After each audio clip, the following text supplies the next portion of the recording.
basically no idea what was going on. No idea. To Susan Cook Kittredge, her father is Alistair Cook. His body parts sold. Susan, I hate for you to even hear all this, but you have dealt and grappled with these facts.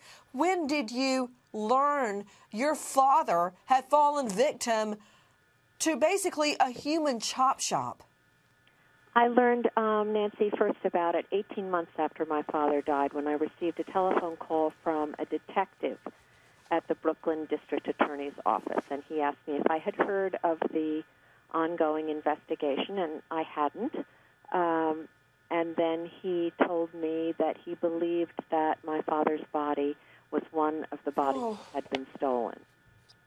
He robbed them of the life that they believed they were living, just as he robbed the rest of us who had loved ones stolen of, a sort of normal grieving process. So I think that they were as much victims probably as we were.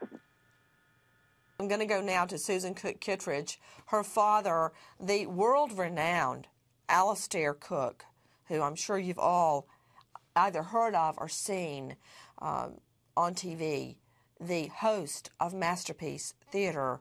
When you hear this, Susan, about his greed, and you realize your father's body was chopped up to fuel his greed, what do you think? He's a very sick human being, and it doesn't surprise me in the least bit. My only concern is that we talk about this as though it was all in the past, and I think that this is an industry that continues to thrive above board and below board.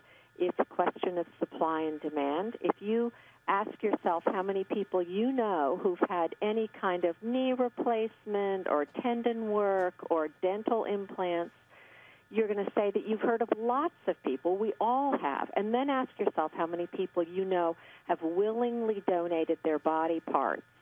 And you'll see that the seesaw is completely imbalanced. There's a huge demand for tissue and very little legitimate supply. And this is where the thieves come in and make off with it.